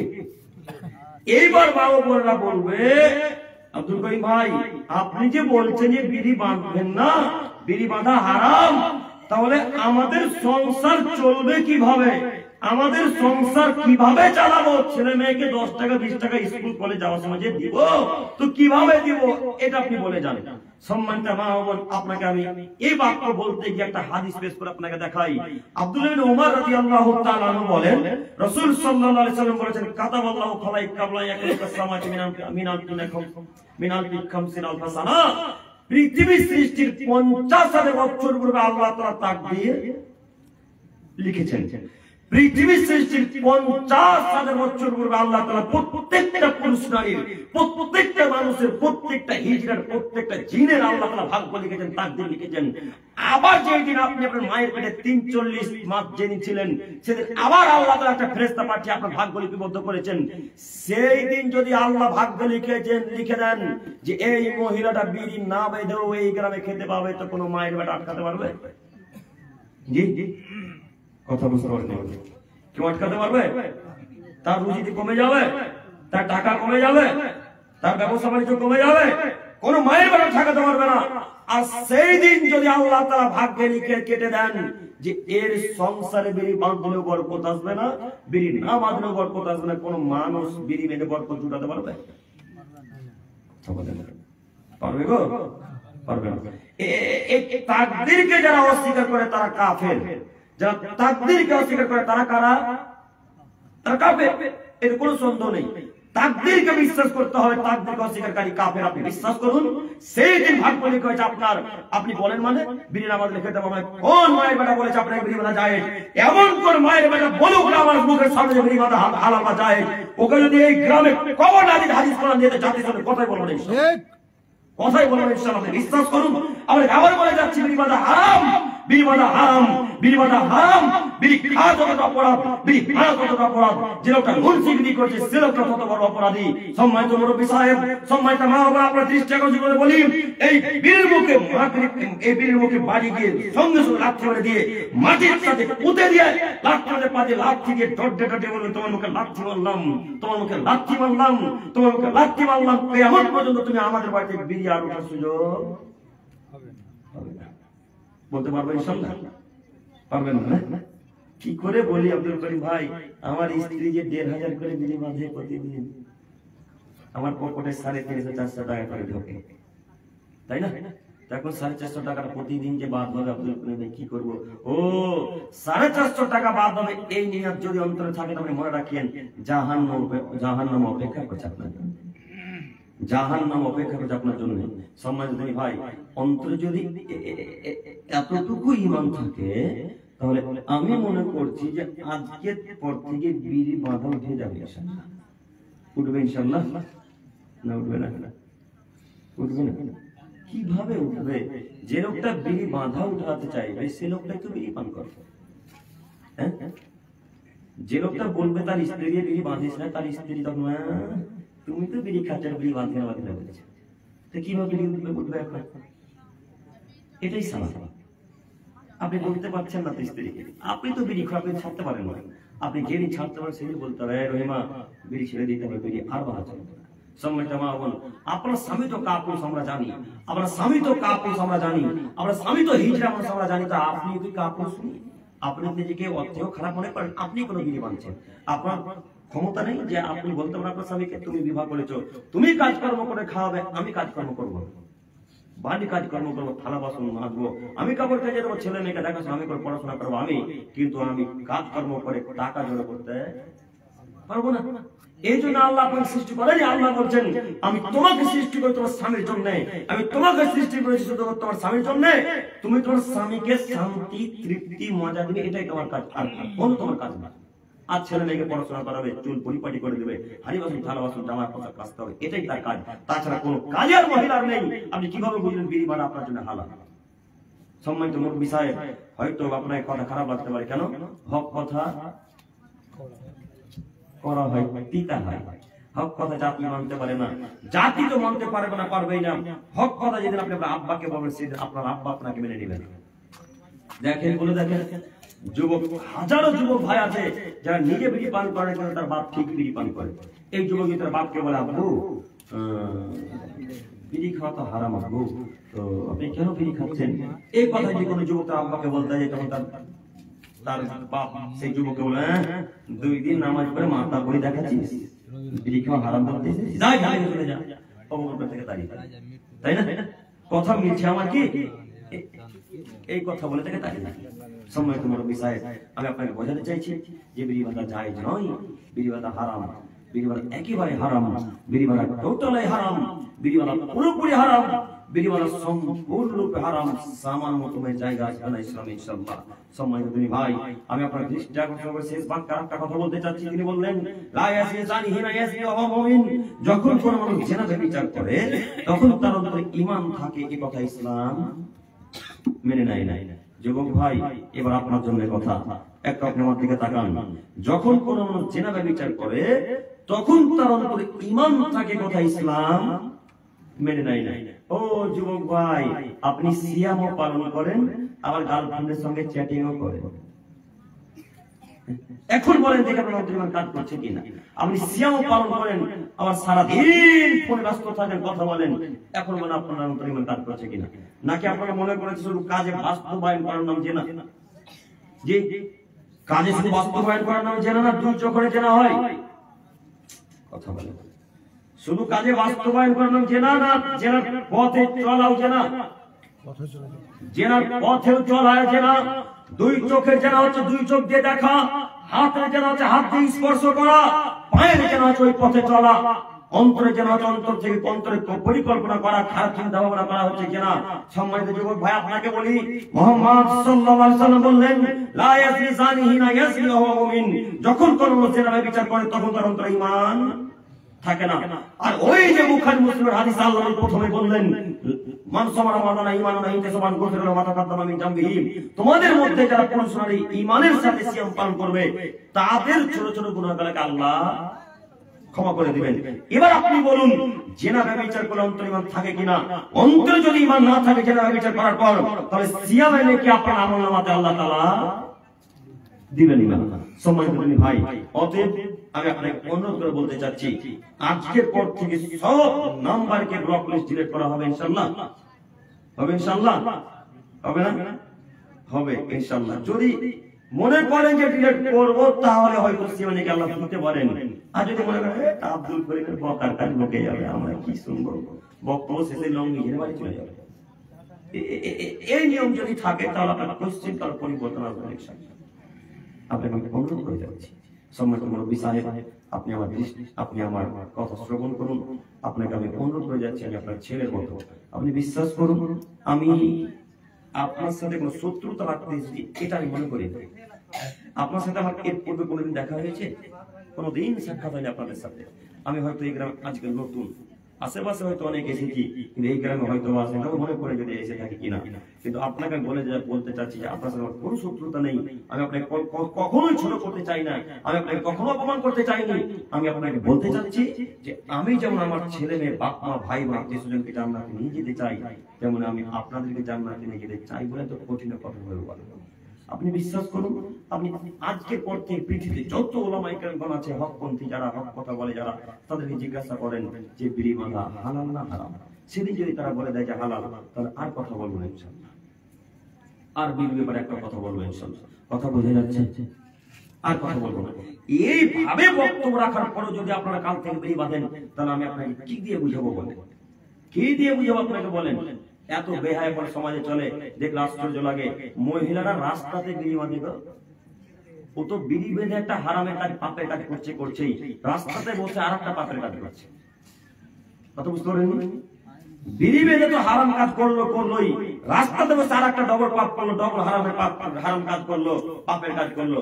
সম্মানিত যুবক ভাই, সম্মানিত মুরব্বী সাহেব, আপনার স্ত্রী যে আপনার চোখের সামনে রাস্তাতে বসে বিড়ি বাঁধছে, তো আপনার খারাপ লাগে না?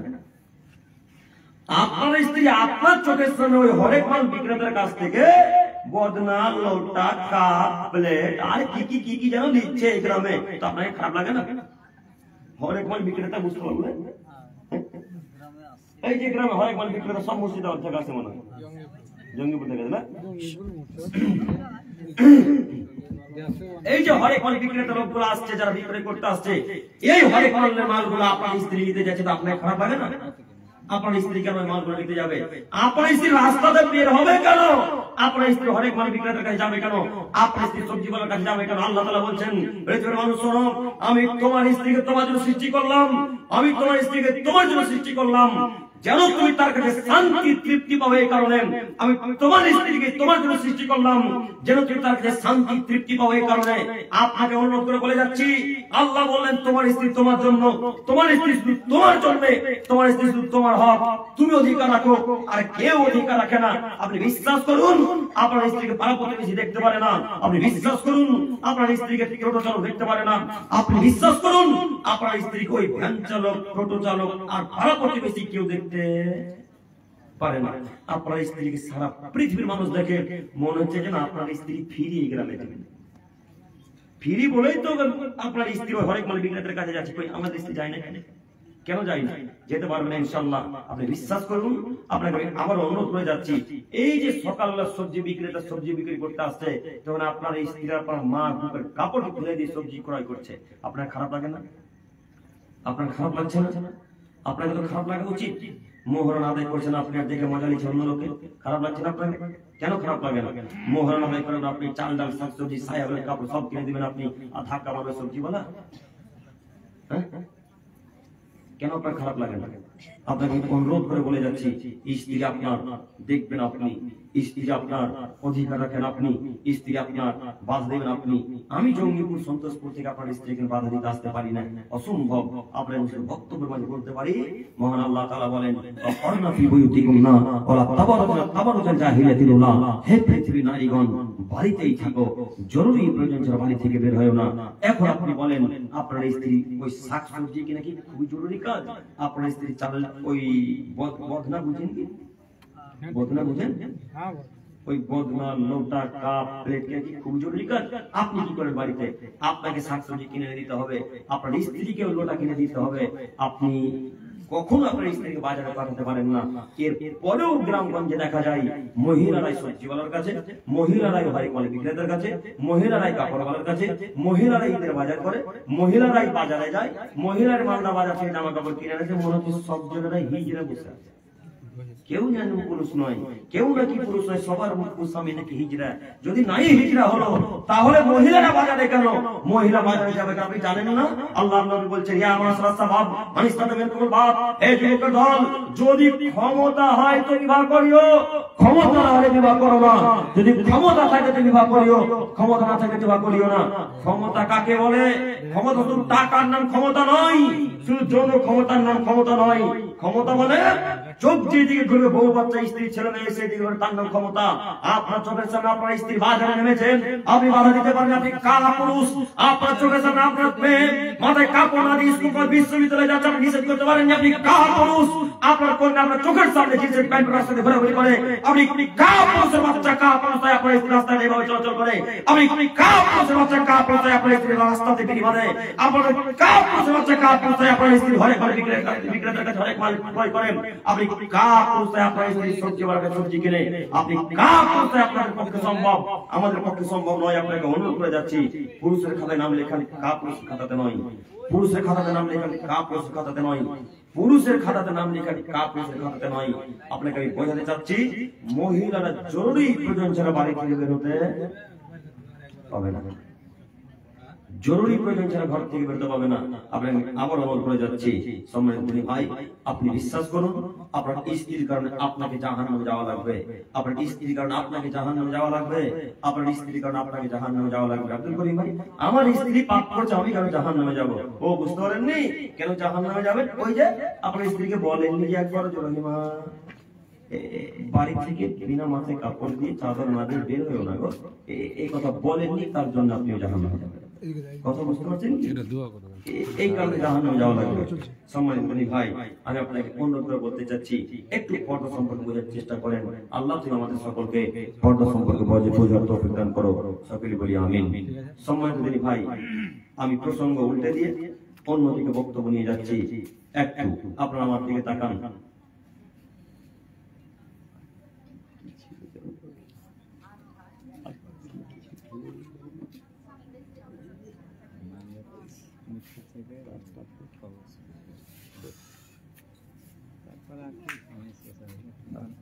আচ্ছা সম্মানিত ভাই, একটু আপনার আমার দিকে তাকান।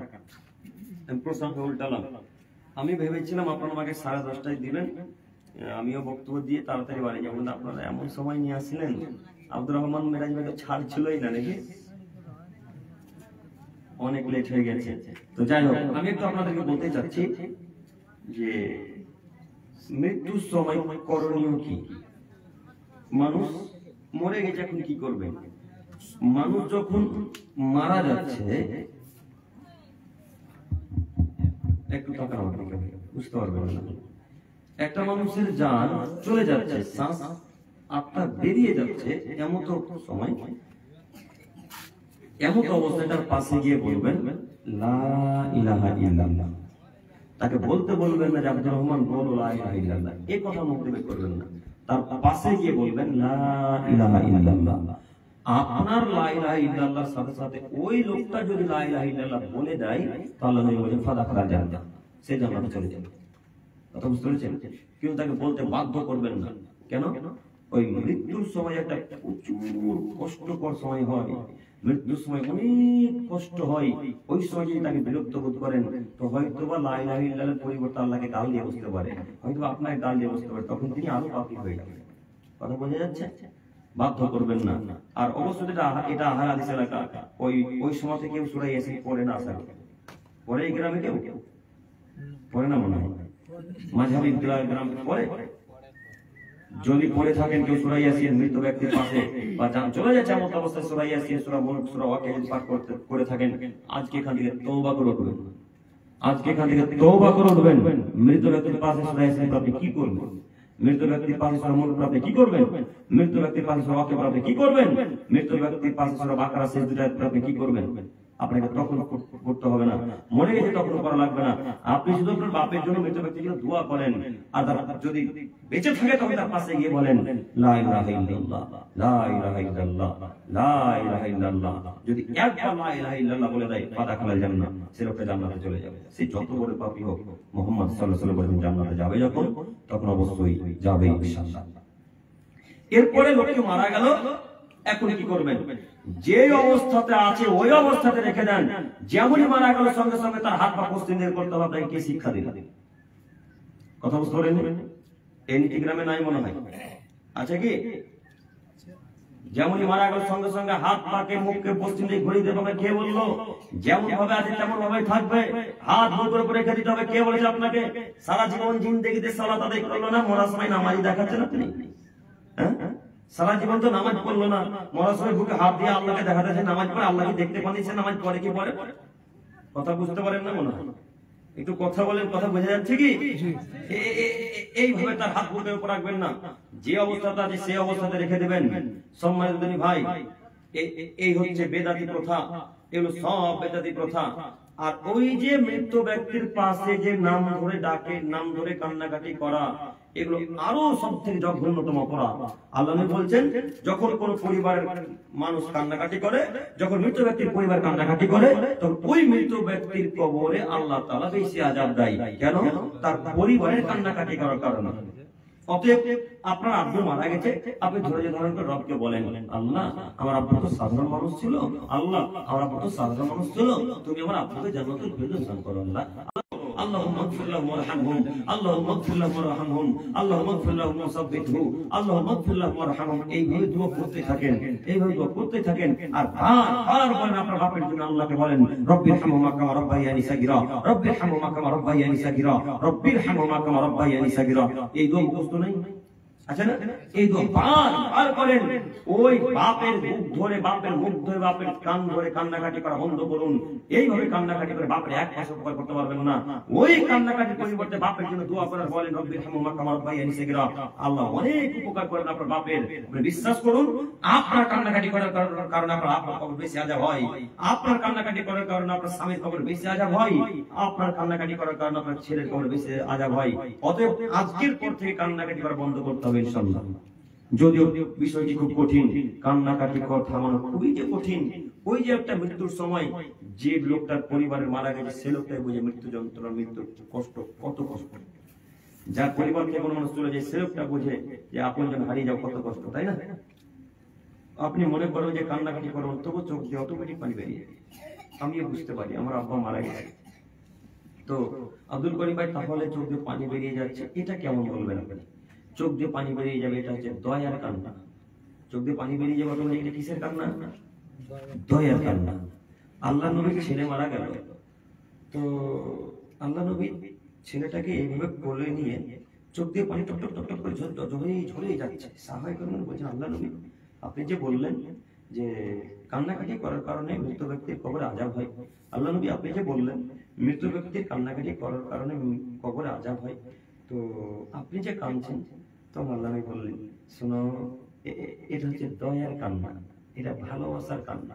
চোখ দিয়ে ঝরেই পানি বয়ে যাবে কোথায় ঠিক, চোখ দিয়ে পানি পড়বে কোথায় ঠিক, কিন্তু ওইভাবে মহিলারা যেভাবে কান্নাকাটি করে, আমার বাপ চলে গেল রে, আমার মা চলে গেল রে, এভাবে কান্নাকাটি করে না? এটা খেতে চেয়েছিল, ওটা খেতে চেয়েছিল, আমার বাপ এটা দিত ওটা দিত, জমি জায়গা দিত, এরকম। বুঝতে পারছেন কি বলতে চাচ্ছি কি? এইভাবে নাম ধরে ধরে কান্নাকাটি করা না যায়, এইভাবে কান্নাকাটি করতে পারবেন না। আবার দেখবেন কত মহিলাকে কান্নাকাটি করতে করতে কাপড়কে ছিঁড়ে ফেলে দিল, মাথার কাপড়কে উঠে ফেলে দিল, চুলমুলকে ছিঁড়ে দিল, একেবারে গালকে আঁচড়ে নিচে নিল, এরকম হয় না? এরা আল্লাহ রাসূলের উম্মতের অন্তর্ভুক্ত নয়। যারা শোকে মুখে আঁচড়ে দেয়, যারা শোকে কাপড়কে ছিঁড়ে ফেলে দেয়, যারা শোকে জামা কাপড়কে ছিঁড়ে ফেলে দেয়, মাথা চুলকে ছিঁড়ে দেয়, তারা আল্লাহ রাসূলের অন্তর্ভুক্ত নয়, তারা আল্লাহ রাসূলের উম্মত নয়। এই কথা মুহাম্মদ সাল্লাল্লাহু আলাইহি ওয়াসাল্লাম বলেছেন। অতএব আমি আপনাকে অনুরোধ করে যাচ্ছি সম্মানিত মা বোন, এই দৃশ্য আপনাদের মাঝে বেশি ফলো করা যায়, এই দৃশ্য আপনাদের মাঝে বেশি দেখা যায়, তাই আমি আপনার দৃষ্টি আকর্ষণ করে আপনাকে বলতে চাচ্ছি, এইভাবে কান্নাকাটি করা বন্ধ করুন। এই ছিল কান্নাকাটি পর্যন্ত। এবার চলে এলো লাশ ধোয়া। লাশ ধোয়াবেন এখন, তাই খুব সুন্দর করে পরিষ্কার করাবেন, সাবান মাখাবেন, ওযু করাবেন খুব সুন্দর করে। পেট চাপ দিয়ে তার পায়খানা বাথরুম বের করতে হবে, এই নীতি ভুল। পেট চাপ দিয়ে পায়খানা বাথরুম বের করতে হবে না। করেন কি আপনারা? করবেন না ইনশাআল্লাহ, করবেন না ইনশাআল্লাহ, মনে থাকবে ইনশাআল্লাহ। মুজ বড় বড় হয়ে গেছে, মুজ কাটতে হবে, এই ধারণাও ভুল। মুজ বড় বড় হয়ে গেছে, মুজ কাটতে হবে, এই ধারণাও ভুল। যখন কোন মানুষ মারা যায়, তখন তার সব কাজকর্ম কি হয়ে যায়? বন্ধ হয়ে যায়, আর কিচ্ছু তার শরীরে কাজকর্ম চলবে না। আপনি মুজ কাটছেন, নাভি নিচে চুল কাটছেন, কে শিক্ষা দিল আপনাকে? নখ কেটে ফেলেন কেন? জীবিত অবস্থায় সব করতে হতো আপনাকে, মুজ কাটা, নখ কাটা, নাভি নিচে চুল কাটা, সব কিছু কখন করা উচিত? জীবিত অবস্থায়। মরে যাওয়ার পর আর কিছু করতে পারবেন না। বুঝা যাচ্ছে কথা কি? ইনশাআল্লাহ, ইনশাআল্লাহ। এই হলো লাশ ধোয়া। এরপরে কাফন পরাবেন, হয়ে গেল কাফন পরানো। কাফন পরানোর পর এবার নিয়ে যাবেন গোরস্থানের দিকে, জানাজার ময়দানের দিকে। তো জানাজার ময়দানের দিকে যখন নিয়ে যাবেন, তখন তার খাটগুলোকে ধরা অধিকার রাখে কে? ওই যে মরার খাটটা চতুর্দিকে চারটা খোঁড়া, ওই খাটগুলো ধরা বেশি অধিকার রাখে কারা? তার ছেলে, আত্মীয় স্বজন। সবচেয়ে অধিকার রাখে কে? তার ছেলে, তার ভাই, তার পরিবার, আত্মীয় স্বজন। তো ওই লোকটা, যে লোকটা মারা গেছে, এখন লোকটার খাট, যে লোকটা চাচ্ছে, লোকটা সব তারা মত করে না যায়, তার আত্মীয় স্বজন কেউ নেই। তো আপনাকে এত দরদ দেখাতে কে বললো? ওখানে তার ছেলে বয়ে নিয়ে যাবে, তার ভাই বয়ে নেবে, এটাই স্বাভাবিক। তার ছেলে ভাই বয়ে নিয়ে, তার ছেলে বয়ে নিয়ে যাবে, তার ভাই বয়ে নিয়ে যাবে, তার আত্মীয় স্বজন, তার খালু, এরা নিয়ে যাবে, তার নানারা নিয়ে যাবে। আপনি এত তাড়াতাড়ি গেলেন কেন? হ্যাঁ, আব্দুল করিম তাহলে আমরা বইতে পাবো না? আমরা মদ খাবো, নিয়ে যেতে পাবেন। যখন আপনার ছেলে ওর ভাই খাসতে যাবে, তখন আপনাকে বলবেন, ভাই আমাকে দেন একবার, আমাকে দেন একবার, আমি নিই ভাই একবার, আমি তখন নেবেন। আপনি আপনার ওনার ছেলেকে, ওনার ভাইকে, ওনার আত্মীয় স্বজনকে আগে নেওয়ার অধিকার দেন, তাদেরকে আগে ছেড়ে দেন। কথা বোঝা যাচ্ছে? ইনশাআল্লাহ আগে তাদেরকে দিবেন। এইভাবে চলে গেল জানাজার ময়দানে। জানাজার ময়দানে জানাজা হলো, জানাজার ময়দানে জানাজা হয়ে যাওয়ার পর এবার লাশ চলে আসবে গোরস্থান। গোরস্থান নিয়ে আসবে যখন, ওই লোকটাকে অধিকার নামানোর অধিকার সব থেকে কারা? গর্তে অধিকার, সব গর্তে তাকে রাখার সব থেকে বেশি অধিকার রাখে কে? তার ছেলেরা। তার ছেলেরাই কবরে নামাবে, এটাই স্বাভাবিক। তার ছেলেরাই নামাবে কবরে, এটাই স্বাভাবিক। আমার আব্বু যখন মারা গিয়েছিল, তো আমি নামিয়েছিলাম, আলহামদুলিল্লাহ। আমি অন্যকে দান আমাদের দেবো না, আমার আব্বুকে। আমি কেন আমার আব্বুকে অন্য লোককে দেন আমাদের দেবো, শেষ শোয়াতে দেবো কেন? আমি আমার বাপের ছেলে, আমি করেছি, আমি নামাবো না মানে? অন্য লোককে আমি নামাতে দেবো না। আপনার বাপ মারা যাবে, আপনার মা মারা যাবে, আপনি নামাবেন ইনশাআল্লাহ, মনে থাকবে ইনশাআল্লাহ। আব্দুল করিম ভাই একাই অত বড় শরীর, আমার আব্বুর নামাতে পারবো? জি না, আপনি পারবেন না। আপনার ভাই আছে, ভাইকে দিয়ে, ভাইকে সঙ্গে নেন। ভাই নেই আব্দুল করিম ভাই, খালাতো ভাই আছে, খালাতো ভাই কেন, খালাতো ভাই নেই আব্দুল করিম ভাই, চাচাতো ভাই তো আছে, কেউ তো আছে আত্মীয় স্বজন, আত্মীয় স্বজন কেউ নেই, আপনি এতিম একাই, তখন আপনি পাড়া প্রতিবেশী আসবে আপনার, মনে থাকবেন ইনশাআল্লাহ। তাদেরকে অধিকার দেবেন, তাদেরকে সুযোগ করে দেবেন।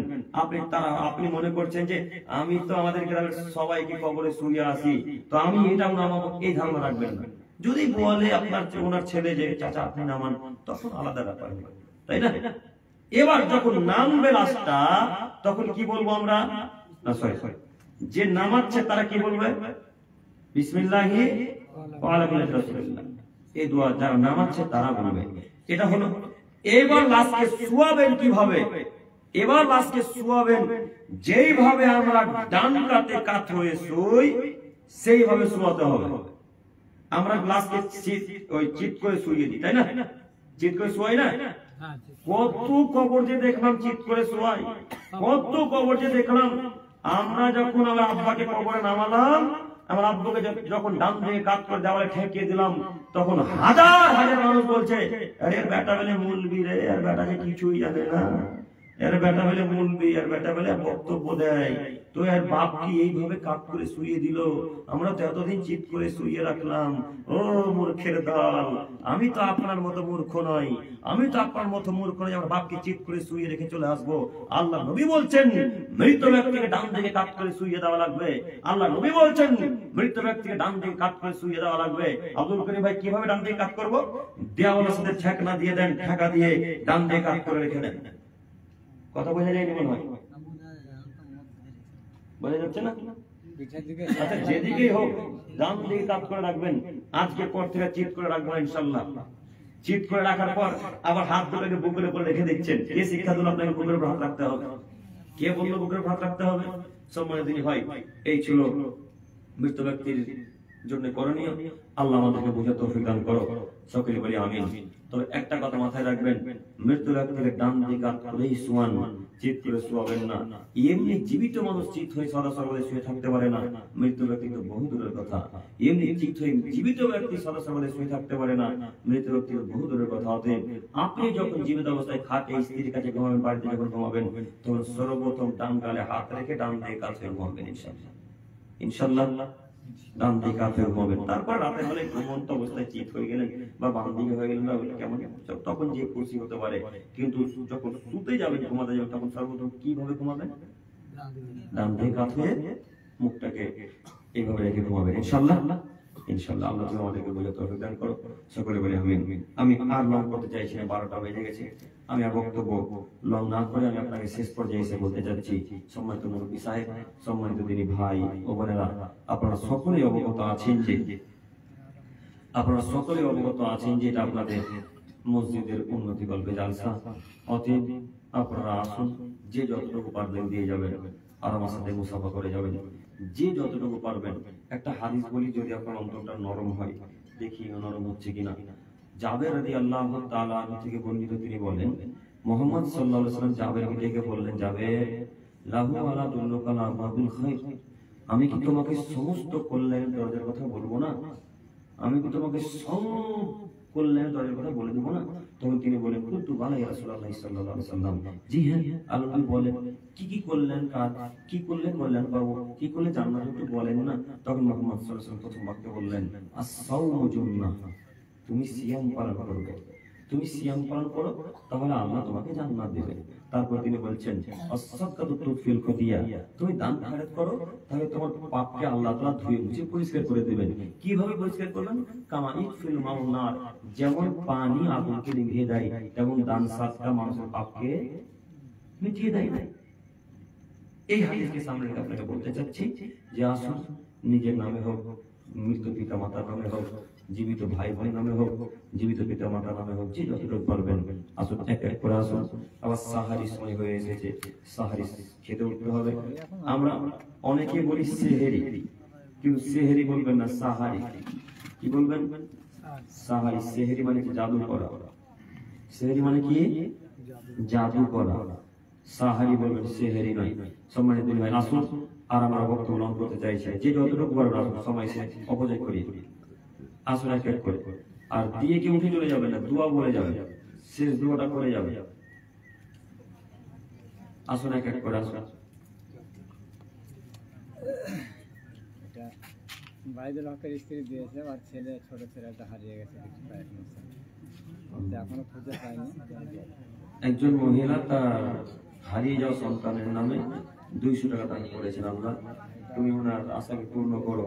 আল্লাহ তুমি ওনার ছেলেকে ওনার মায়ের কাছে নিয়ে আসো। আল্লাহ তুমি তাকে পাঠিয়ে দাও। সকলে বলি আমিন।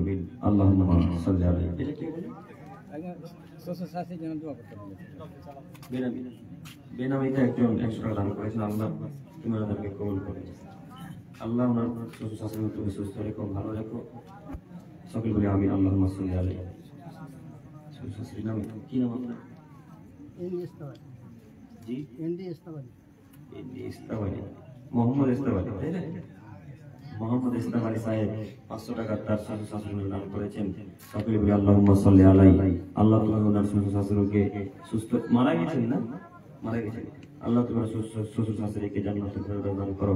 আল্লাহ তোমার কাছে চাই বলি মাহবুব, জানি না কোন অবস্থাতে কবরে শুয়ে আছে আল্লাহ, এরপরেও তোমার কাছে গভীর রাতে রমজান মাসে ভিক্ষে চাইছি মাহবুব, তুমি তার শ্বশুর শাশুড়িকে জান্নাতুল ফেরদাউস দান করো, তার কবর আযাবকে মাফ করে জান্নাতুল বাগান বানিয়ে দাও। সকলে বলি আমিন। আল্লাহুম্মা সাল্লি আলাইহি। সম্মানিত ভাই, আসুন আর লেট করিয়েন না। আর মা ও বোনেরা, আপনারা যারা আছেন, আপনাদের মধ্যে থেকে কেউ একজন উঠে একটা চাদর নিয়ে ঘুরেন বা হাতে করে টাকাগুলো নিয়ে কোন যুবক বাচ্চা ছেলেদের হাতে পাঠিয়ে দেবেন ইনশাআল্লাহ। না না, আর চলবে না ভাই, অনেক লং হবে।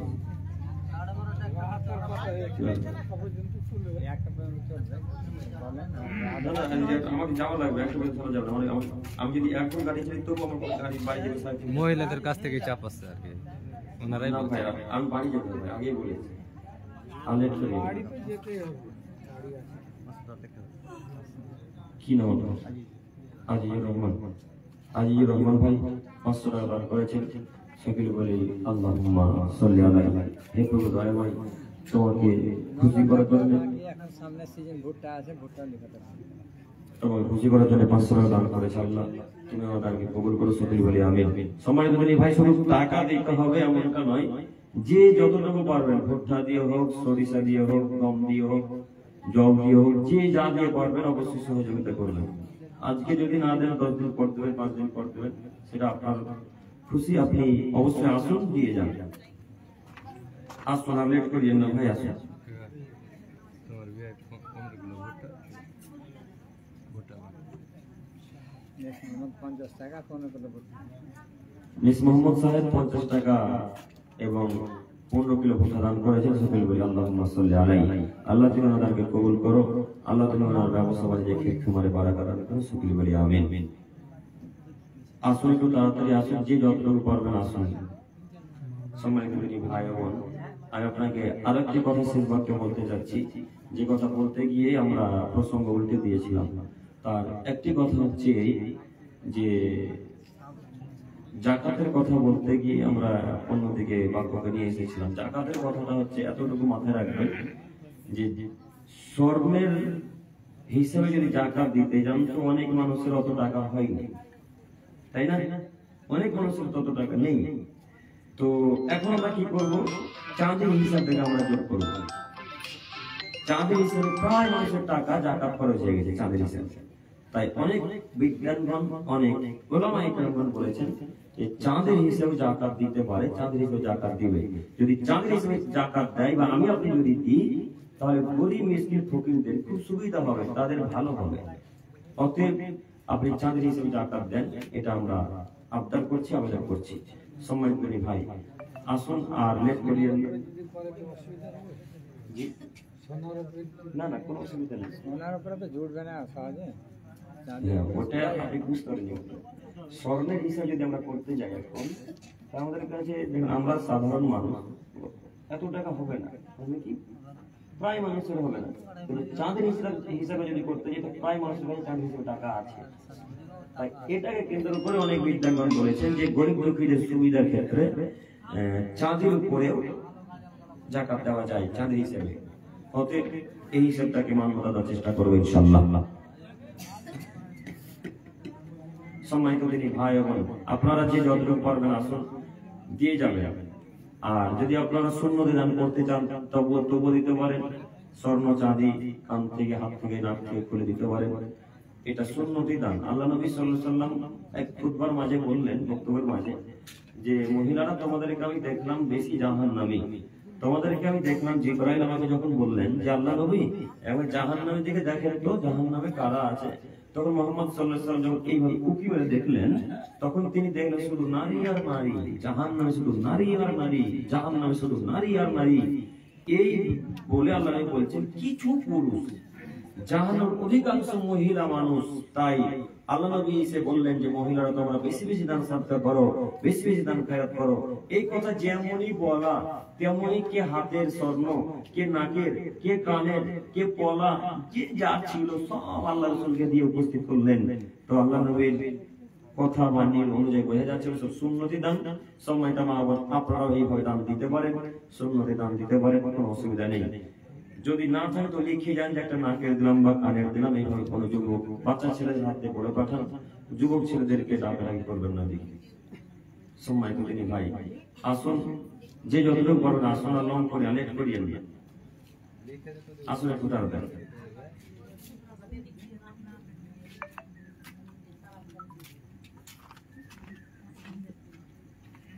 আসুন না, আর কি দেওয়ার মতো নেই না? উঠতে লজ্জা লাগছে। যদি লজ্জা বোধ হয় তো একটা চাদর পরান তো একটু, একজন চাদর নেন তো ভাই। চাদর দিয়ে ভাই বেনামি 10 কেজি ভুট্টা বেনামি দেওয়ার আগে যে বেনামি খুলে খাওয়া ভাই মাঝে আগে হয়েছে তো ছোট গাজালের আবদার করছে আর কি মিলার। আমি বাজার উনি গাজালের বক্তব্য ওটা ছিল। আপনারা গজল, আমার গজলের বিরুদ্ধে বক্তব্য শোনেননি মনে হয় না? শুনেছেন? চাঁদির আমি আর লং করতে চাইছি, আপনারা আসুন একটু তাড়াতাড়ি আসুন। চাঁদির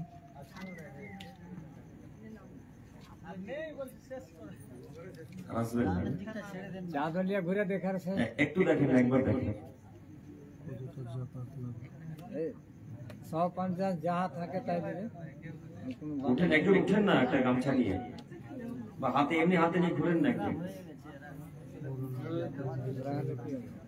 বেশি রাতে গান শুনলে যেমন একজন যান, একজন আসুন, একজন তাড়াতাড়ি করুন। এই লাইন কেটে দেন।